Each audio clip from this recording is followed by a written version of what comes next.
आप ये जो आंकड़े हैं इसको किस तरीके से देख रहे हैं? क्या पक्ष में गया एनडीए के और क्या नेगेटिव हो गया विपक्ष के लिए? देखिए, सबसे पहले मैं इसी में ये बताऊंगा कि एक जैसे कि डबल डिजिट में जैसे कि आकर के पूरी तरीके से कि 2 सेंचुरी से ऊपर का जैसे आंकड़ा जो छुआ है एनडीए ने, तो इसका मतलब है कि डबल जिम्मेदारी सर पे आ गई है अब एक तरह से, और पहले से ज़्यादा बेहतर तरीके से करना पड़ेगा।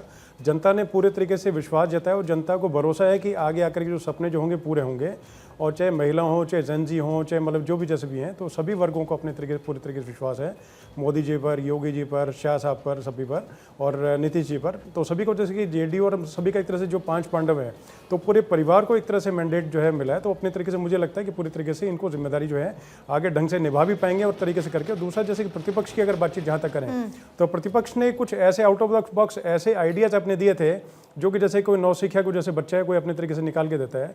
2.5 करोड़ नौकरियां संभव किस तरीके से नहीं थी। 2.5 करोड़ नौकरी का मतलब जैसे जब 2003-4 में जो लास्ट बजट आरजेडी का जो था, तो वो करीब 24,000 करोड़ रुपए का था। आज वही 3.25 लाख करोड़ तक पहुंच चुका है, और वो जाकर के 3.25 लाख करोड़ को भी सीधा बांटने में जैसे नौकरियां अगर दी जाती हैं तो वो जाकर के 6-7 लाख के करीब जाके पहुंचता है, जो कि संभव नहीं है। तो इस तरीके से वही चीज़ें जो हैं, क्योंकि बिहार जो है, जैसे मान के चलें कि अगर केंद्र में कोई सत्ता जैसे आती है तो उसमें बिहार और यूपी के योगदान के बिना सत्ता नहीं बन सकती, मतलब वहाँ पर सत्ता पक्ष जो है वो काबिज नहीं हो सकता। और सबसे ज़्यादा लोकसभा सीटों वाली भी जो हैं वो भी वहीं की मतलब जो दोनों प्रदेश हुए हैं।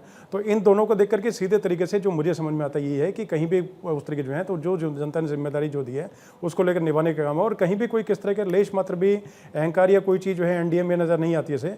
जबकि उनमें जैसे कि जो प्रतिपक्ष जो था उसमें पहले ही से ही मतलब कहीं ना कहीं नजरें मतलब जो होती है वो घूम गई थी उनकी, और कहीं ना कहीं जैसे कि मतलब वोटर्स को धमकाने का काम या और अन्य चीज़ों, और उससे पहले जो मुद्दे भी थे उनको भी उस ढंग से नहीं कर पाए थे।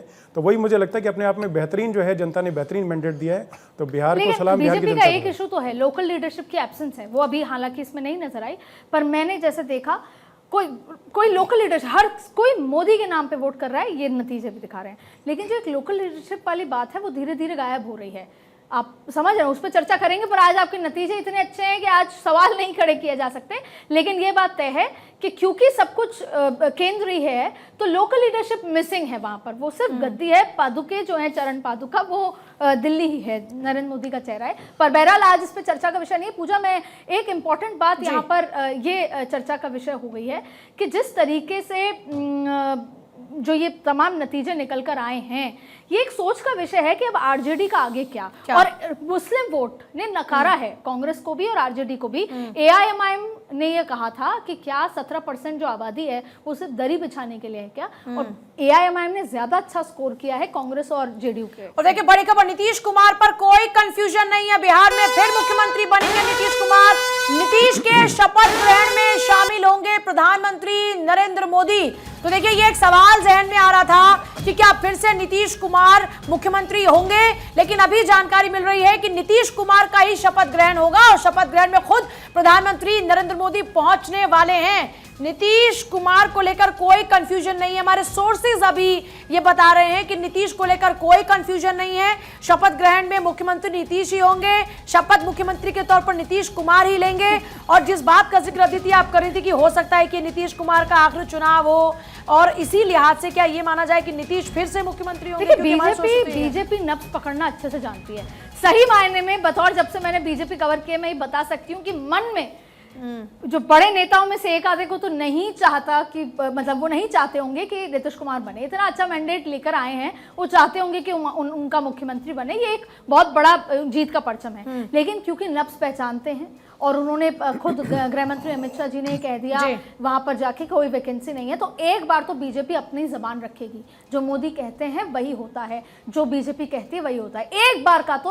और फिर अभी जो ना खटास नहीं डालना चाहते। जो आपने देखा, ट्वीट हुआ, ट्वीट डिलीट हुआ, एक्स पर पोस्ट हुआ, फिर का ये, फिर वो चाहते हैं कोई खटास ना हो। बहुत हर्षोल्लास के साथ आज प्रधानमंत्री को सुना जाए और फिर वो शपथ ग्रहण हो। तो एक बार मैं 365 दिन कहूंगी, एक बार तो 365 दिन के लिए नीतीश कुमार जी रहेंगे। फिर शायद तबियत का हवाला देके जो कुछ हो वो आगे हो कुछ बदलाव, लेकिन अभी संभवतः यही माना जाए कि नीतीश का ही शपथ ग्रहण होगा। हमारे साथ में विजय शर्मा प्रवक्ता बीजेपी भी जुड़ चुके हैं, डॉक्टर टीना करमवीर प्रवक्ता कांग्रेस हमारे साथ में जुड़ी हुई हैं, और बाकी के जो मेहमान वो हमारे साथ हैं वो लगातार डॉक्टर सुनील कौशिक। क्योंकि सबसे बड़ा सवाल ये आ रहा है कि अब आखिर ऐसा क्या हुआ कि इतनी बड़ी जीत एनडीए को इस बार मिली है। हालांकि कितने सारे मुद्दे थे, पलायन का मुद्दा लगातार उठाया जा रहा था, युवाओं के लिए रोजगार की बात की जा रही थी, पेपर लीक का मुद्दा भी उठाया जा रहा था, लेकिन जंगल राज की जो पुकार थी वो लोगों के जहन में, क्या वो जो पुराना इतिहास था उसको इतना ज्यादा रिकॉल कर गए कि लोगों ने इन सब चीजों को पीछे छोड़ा और ये माना कि जब जंगल राज नहीं होगा तभी बाकी की चीजें आएंगी? देखिए पूजा जी, यदि चुनाव से पहले हम पहुंचे और समीक्षा करें तो SIR कार्यक्रम को लेकर के जो माहौल क्रिएट किया गया था, आप देखेंगे बिहार की जनता राहुल गांधी और राजद के साथ बड़े स्तर पर थी और ये भारतीय जनता पार्टी को बहुत अच्छे से आता है कि माहौल को बदलना। 2022 हमारा उत्तर प्रदेश चुनाव में देखा होगा कि अखिलेश यादव आ रहे हैं, भारतीय जनता पार्टी की सरकार मुश्किल से बन पाएगी, लेकिन बीच में हमने देखा कि माहौल बिल्कुल बदल गया। उन्होंने अपना जो ब्लूप्रिंट A बनाया था वो B में तब्दील कर दिया। वही मुझे बिहार में दिखता है कि जो कुछ माहौल शुरू से क्रिएट किया गया SIR कार्यक्रम को लेकर के, वोट चोरी को लेकर के बड़े नारे थे, वोट चोर गद्दी छोड़, तो किस तरीके के माहौल को बदला जाए वो निश्चित तौर से भारतीय जनता पार्टी से सीखने को राजनीतिक दलों को लेना चाहिए। आप देखेंगे कोई भी ऐसा मुद्दा बिहार चुनाव में नहीं आया जिससे लगे कि NDA को नुकसान उठाना पड़े। कई जगह आपकी पॉलिटिकल अच्छा, मैं एडिटर। एक चीज जानना चाह रही हूँ, ऐसा क्या हो गया कि जो लोग छठ पूजा में आए थे, जो रुके, उन्होंने तो वोट किया ही, मैंने इतने लोगों को देखा जो बिहार में काम करती है महिलाएं, वो स्पेशली 4-4, 5-5 दिन की छुट्टियां लेकर बिहार में वोट करने गई हैं। नहीं देखिए, अब आपको लग रहा है कि वो छुट्टियां लेकर के गईं, लेकिन एक बड़ा खास वर्ग यहाँ लगा हुआ था। ट्रेनों में कैसे बैठाया जाए, ट्रेनों तक वो कैसे पहुंचे, बीच में रास्ते में खाने की व्यवस्था कैसे, मैं वही कह रहा हूँ, वो सारी चीजें थी। तो ऐसे भारतीय जनता पार्टी ऐसे ही नहीं कि 2 दिन में सीख गई। जैसे पॉलिटिकल एडिटर आपके चुनाव के दौरान थी बीच बीच में, और कई एग्जाम्पल इन्होंने देखे वहाँ पे। आप देखिए कि जब भारतीय जनता पार्टी के या मोदी के जिंदाबाद के नारे लगते हैं तो भारतीय जनता पार्टी के तमाम बड़े नेता कहते हैं भारतीय जनता पार्टी मोदी जिंदाबाद नहीं, NDA जिंदाबाद। और NDA जिंदाबाद में ये संदेश चला गया है कि जो JDU के कार्यकर्ताओं को लगता है कि भारतीय जनता पार्टी की रैली या सवाए हमें नहीं पूछा जा रहा है, वो एक माहौल बदला, समझा उन्होंने कि नहीं अब NDA को साथ लेके चलेंगे। हम ये पूजा, एक इम्पॉर्टेंट बात मुझे इस समय आई, ये सीखने की बात है और आज बीजेपी का दिन है तो बात बीजेपी की होगी। ये सीखने का दिन है। नरेंद्र मोदी जी को आपने जब तीसरी बार शपथ लेते हुए देखा तो आपने चेहरे पे खुशी नहीं देखी होगी, जबकि वो तीसरी बार शपथ ले रहे थे। क्यों? जब सोर्सेज और उनके करीबी लोग ही बताते हैं कि वो खुश नहीं थे 240 से। उन्होंने हमेशा थंपिंग मेजॉरिटी वाली सरकार चलाई है और वो तब तक खुश नहीं थे। इनफैक्ट उनके करीबी बताते हैं कि जब हरियाणा जीत गए तब भी खुश नहीं थे। महाराष्ट्र जीतने के बाद थोड़ा बहुत खुश हुए, टेक्निकली आज खुश हुए होंगे। क्यों? क्योंकि इसे बोलते हैं पूजा कोर्स करेक्शन। कांग्रेस को और विपक्ष को सीखना चाहिए कि कैसे हम अपनी गलती कोर्स करेक्शन करते हैं। उनको जब ये लगा, आज तक आपने वो नहीं सुना होगा इस बार मोदी सरकार या इस बार 400 पार, उस तरह की जो लाइन थी जिसमें ऐसा हो गया था कि सर्वे सरवाई बीजेपी हो गई, मोदी हो गए, आपने देखा वही इस बार NDA की सरकार। और फिर सबसे बड़ी बात है कि आरक्षण बदलाव, कैसे कोर्स करेक्शन किया और उसी महाराष्ट्र में इतनी बड़ी जीत हासिल की। इससे बोलते हैं कि जमीन पर जाकर किताब में जो गलती करी उसको ठीक करना, ये सीखना चाहिए। एक बार एक डॉक्टर टीना करमवीर को भी शामिल कर लेते हैं कौशिक जी, फिर उसके बाद आपके पास वापस लौट रहे हैं। डॉक्टर टीना करमवीर, कुछ कहना चाहेंगे? क्या वजह रही कि आप लोग इतना पीछे हो गए? नहीं, तो हम तो इंतजार में थे कि बिहार की जनता चुनाव जीतने जा रही है, लेकिन वहां तो ज्ञानेश गुप्ता जी भारी पड़ गए हैं। ज्ञानेश गुप्ता जी इसलिए भारी पड़ गए हैं क्योंकि शामवी चौधरी जो MP है, उनको देखा, पहले उन्होंने राइट हैंड की फिर लेफ्ट हैंड की उंगली दिखा रही है, तो MP चुनाव वोट चोरी करती है। तो आप देखिए, जब एक MP वोट चोरी कर रहा है तो एक आम कार्यकर्ता क्यों नहीं वोट चोरी कर सकता है? तो ज्ञानेश गुप्ता जी भारी पड़ गए हैं बिहार पर। अच्छा चलिए, आपकी वोट चोरी की बात को पकड़ ले टीना करमवीर जी, तो ये बताइए कि वोट चोरी में कितने वोट चोरी किए जा सकते हैं एक सीट पर? देखिए, ये तो चुनाव आयोग को जवाब देना चाहिए ना। आप हमसे क्यों पूछ रही हैं? आप ये दावा कर रहे हैं ना, आप ये दावा कर रही हैं ना, बताइए कि कितनी वोट चोरी हो सकती है, कितनी सीट पर कितनी वोट चोरी हो सकती है? हम लोग चुनाव आयोग से सवाल पूछते 100, 150, 200, 300, 500, 1000, 5000, 15000, 19000, 20000, कितना? आप बिहार की जनता को नकार रहे हैं। शायद जनता इसलिए आपको नकार रही। डॉक्टर टीना करमवीर जी, आपको नहीं लगता कि इस पर सोचना चाहिए? विजय शर्मा जी, आपका क्या कहना है टीना जी की बातों पर? देखिए, टीना जी और टीना जी की पार्टी हताश है, निराश है। जमीन के ऊपर यह काम करते नहीं। इनके राहुल गांधी जी और बहन प्रियंका गांधी जी, प्रियंका वाड्रा किस तरह से बाहर घूमने चले जाते हैं, चुनाव कहाँ लड़ा है इन्होंने, और दोष ये किस तरह से चुनाव आयोग को और सरकारी संस्थाओं को देते हैं। तो टीना जी जमीन के ऊपर काम कीजिए। जनता आपको नकार रही है, आप समझ नहीं रहे हैं। कब तक आप ये रोना धोना करते रहोगे? आप अपने राहुल गांधी जी से कहिए जमीन के ऊपर काम करें, लोगों के दुख सुख में काम आए, तब जाके जनता आपको आपके बारे में सोचेगी। नहीं तो एक कहावत हो जाएगी, एक थी कांग्रेस पार्टी, अभी वो हालात आपके होने जा रहे हैं। तो इसलिए इधर उधर के बहाने बनाने से अच्छा है कि अब अभी मैं दूसरे चैनल पे था तो इनके पवन खेड़ा जी कह रहे थे अभी तो इनिशियल स्टेज के ऊपर है, शुरुआती रुझान है, नहीं तो अगर हम हार गए तो, अगर जीत गए तो सब कुछ ठीक, हार गए थे ये भैया चित्त भी मेरी पट भी मेरी। पर तो जीत टीना से जी को पहले सोच के बोलिए, आप लोग भी मान तो रहे थे कि फाइट है जबरदस्त। बिहार की जनता आपको देख रही है, पर ये बिहार विजय की शर्मा जी, जनता का अपमान है। आज आपको इतना क्लियर मैं मैंडेट कहना नजर आ रहा है चाहता तो हूं, ये बिहार की आप जनता ये का सारी अपमान है। बातें करें, लेकिन पहले तो आप भी मान रहे थे कि टक्कर मिल रही है। ऐसे तो नहीं कि आपको अब एकदम आपको क्लियर था कि क्लियर मैंडेट आपको एकदम क्लीन स्वीप आपको मिलने वाला, तब तो आपको भी डाउट था ना थोड़ा, तभी तो आप इस बार 200 पार और इस तरह की बातें नहीं कर रहे थे जो आमतौर पर आपका नारा रहता है। नहीं बिल्कुल बिल्कुल, आप मेरी बाइट निकाल के देख लीजिए, मैंने 150 से 200 सीट के लिए बोल रखा था, सारे टीवी चैनलों पे मैं यही बोलता था। हम जमीन के ऊपर आते हैं, हमारे पास फील्ड रिपोर्ट ग्राउंड लेवल पे हमारे कार्यकर्ता काम करते हैं। ये तो खुद कांग्रेस पार्टी ये पूछा जा रहा है कि बिहार, ये खुद कह रहे थे ये जीतेंगे, बिहार का बीजेपी चुनाव, कांग्रेस के नेता कहते थे बिहार का पहला चुनाव है जहां पार वाला शब्द आपने उपयोग नहीं किया। बिहार विधानसभा पहला चुनाव है जहां आपने पार शब्द उपयोग नहीं किया कि 200 पार, 150 पार, 100 पार। नहीं ऐसा कुछ नहीं है। कई बार कहते भी, अति उत्साहित हमारे कार्यकर्ता होते हैं, वो कहते भी हैं, कहीं नहीं भी कहते, इससे कोई फर्क नहीं पड़ता। लेकिन मैं आपको 2010 के आंकड़े बता देता हूँ, 2010 में भी लगभग यही आंकड़े आए थे, 22 सीटों पर आरजेडी सिमट गई थी। विजय जी, आपकी पार्टी तो वो पार्टी है जो बड़े नेताओं के कहने के मुताबिक बात करती है, अपनी तरफ से कुछ नहीं कहती। जो बड़े नेता कहते हैं वो लोग कार्यकर्ता। अबकी बार 400 पार वाला जो आपको दंड झेलना पड़ा था, हमारे यहाँ बड़े नेता, सुन लीजिए, बड़े नेता भी हमारे यहाँ सामान्य कार्यकर्ता होते हैं। हमारे यहाँ नरेंद्र मोदी जी भी सामान्य कार्यकर्ता हैं।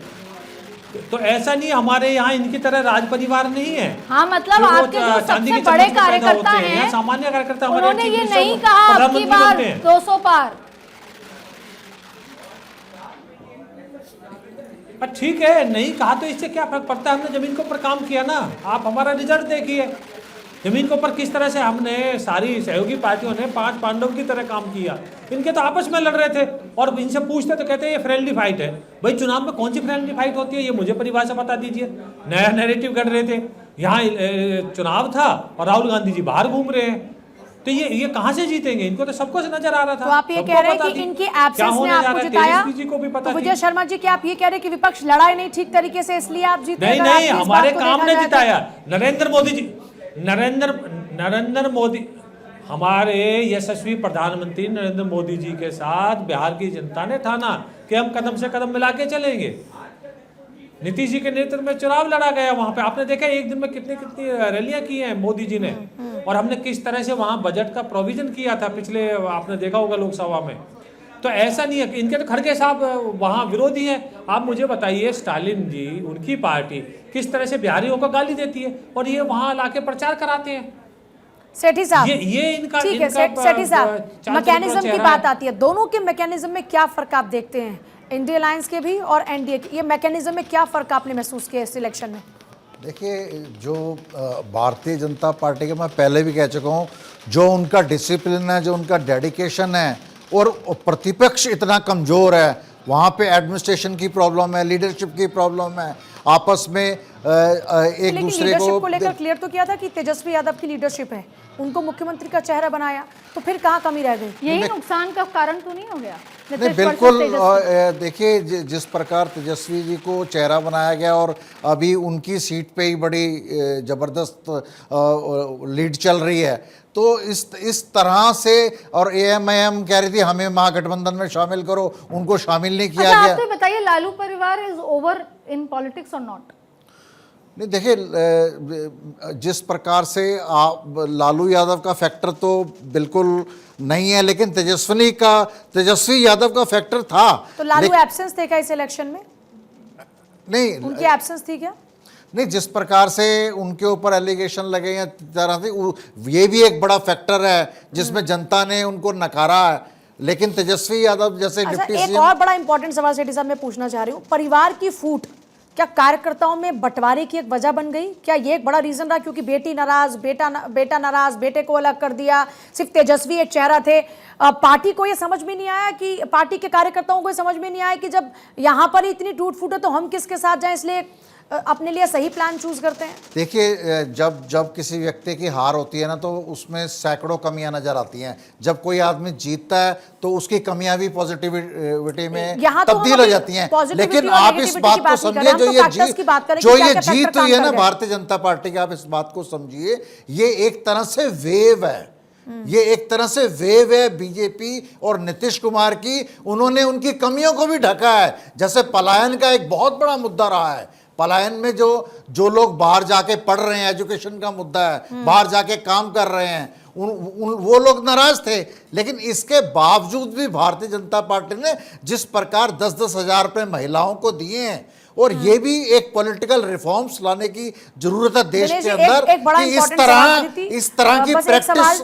ठीक है सेठी साहब, एक से दिनेश जी, ये जो सीता जी का मंदिर था, ये फैक्टर ने भी काम किया क्या? क्योंकि हमने देखा कि राम मंदिर के बाद में जो स्पिरिचुअल टूरिज्म है उत्तर प्रदेश में विस्फोटक रूप से हमने देखा कि उससे एक इन्वेस्टमेंट आया, लोगों के लिए रोजगार के अवसर बढ़े। दूसरा ये हमने देखा कि एक जो विकास की बयार है वो हमने रामनगरी में देखी, उसके आसपास के इलाकों में देखी। तो क्या लोगों को वहां से एक उम्मीद जागी वहां पर? बिल्कुल पूरी तरीके से एग्जैक्टली देखिए, ऐसा कि जो आपने जो बोलना चाह रहा था नेक्स्ट उसमें, तो वही चीज़ आपने सही सटीक बताई। ऐसे रिलीजियस टूरिज्म जो है वो एक तरह से इस टाइम पे रीढ़ की हड्डी बन चुकी है, क्योंकि जैसे कि टूरिस्ट अगर आते हैं तो देखिए वहाँ पर खाएगा भी, रहेगा भी, और जैसे कि ट्रैवल करेगा तो उसमें एक तरह से पूरी उस जगह का इकोनॉमी का बढ़ाव का एक तरह से रीज़न बनता है। जैसे कि अगर वाराणसी को बोलें तो जितने जैसे कि मतलब जो जगह ऐसी जो है, जैसे कि हरिद्वार को बोले, ऋषिकेश को बोले हैं, तो वो सभी जगह ऐसी हैं जिनका मतलब सारा का सारा सब जो है दारोमदार जो है वो टूरिस्ट पे टिका हुआ है। और जैसे अभी कुंभ जैसे मेला था तो उसमें 66 करोड़ जो लोग थे वो वहाँ पर जाकर के जब गए तो उस टाइम पे एक जो मल्ला है जो वो भी ऐसा था कि जो उससे पहले बेचारा किस तरह गुर्बत में जी रहा था, और अब वो सब गाड़ियों में लेके अपने को मतलब उस तरीके से, और अच्छा खासा बैंक बैलेंस उनका बन चुका है। उसी चीज़ को लेकर के बाद में एक तरह से जैसे कि बाद में दूसरे नंबर पे जैसे यूपी के बाद में, और टूरिस्ट सर्किट्स उसको बढ़ा, रिलीज जैसे टूरिज्म जैसे उसको बढ़ाने के लिए, और सीता माता का मंदिर बनाने को लेके, और भी अन्य जैसे तक्षशिला वगैरह को और अन्य जगहों को पूरा चिन्हित करने का काम किया गया। तो उसको हिंदुत्व वोट बैंक और एक जो न्यू नेशनलिज्म वाली बात आ गई। लेकिन एक और बहुत खास बात, अमित शाह जी ने एक चर्चा के दौरान ये बात कही कि जब आज से काफ़ी लंबे अपने पिताजी के जब उनके देहांत हुआ तब की बात होकर रहे थे कि जब मैं पटना पहुंचा और उसके बाद वहां गया तो मुझे 4.5 घंटे लगे। आज अगर आप पटना पहुंचे और जाएं तो आपको 1.25 घंटे 1.5 घंटे में आप गया चले जाएंगे। और देखिए, इस देश में जितनी 85% जो हिंदू आबादी की बात करते हैं वो जीवन में एक बार गया ज़रूर जाता है, और वहाँ पर पटना से गया 4.5-5 घंटे में पहुँचना बहुत एक मशक्क़त है। उसकी जो सड़क बनाना, एक उस चीज़ को बनाना, वो अपने आप में कहीं ना कहीं हर हिंदू सेंटिमेंट जो है वो कहेगा कि ये बड़ा आसान काम कर दिया। ये छोटी छोटी चीज़ें हैं जो बहुत आपको अप्रिशिएट करती हैं। बिल्कुल नफ्स पकड़ने की सिर्फ देखिए बातचीत थी वो, और जैसे उसमें लेकर के सर वो गया जी को जोड़ने की सिर्फ बात नहीं थी। और सिर्फ जैसे कि हिंदू जैसे आपने बात की, सिर्फ वो इंडिया में नहीं है, बाहर से भी बहुत से लोग हैं प्रवासी जो है, तो पूरी तरीके से उन्होंने अपना कनेक्ट महसूस किया। और जैसे मालदीव्स के जैसे प्रेजेंट थे तो वो भी जैसे उनका मूल, और मॉरिशस के जो प्रेजेंट है उनका ही मूल जो है जैसे कहीं ना कहीं इस तरफ से है, तो उन्होंने भी इस चीज़ को लेकर के और बाहर एक तरह से बहुत बूम उस चीज़ का किया। तो वो एक तरह से पूरी तरीके से और पूरा जैसे कहते हैं कि भाई हर चीज़ की नस पकड़ के चलाने का जैसे काम किया, तो उससे बहुत ज़्यादा एक तरह से जो वेव जैसे इन्होंने बताया सेठी जी ने, तो वेव क्रिएट एक दिन में नहीं हुई, तो वो पूरा वेव क्रिएट करने में बहुत सारी चीज़ें कि रोजगार का सृजन होगा। जीत तो अब नजर आ ही रही है, लेकिन अब बिहार पर भी हम आगे बात करने वाले हैं, क्योंकि बिहार की बहुत सारी उम्मीदें हैं। कंपैरेटिवली अगर देखा जाए तो बिहार को जो और मिलना चाहिए था, जहां पर बिहार होना चाहिए था, वहां तक तो बिहार नहीं पहुंचा, ये एक फैक्ट है। हम आगे चर्चा करेंगे बहुत सारे पहलुओं पर, साथ ही साथ नतीजों को भी लेकर अपडेट आपको देते रहेंगे।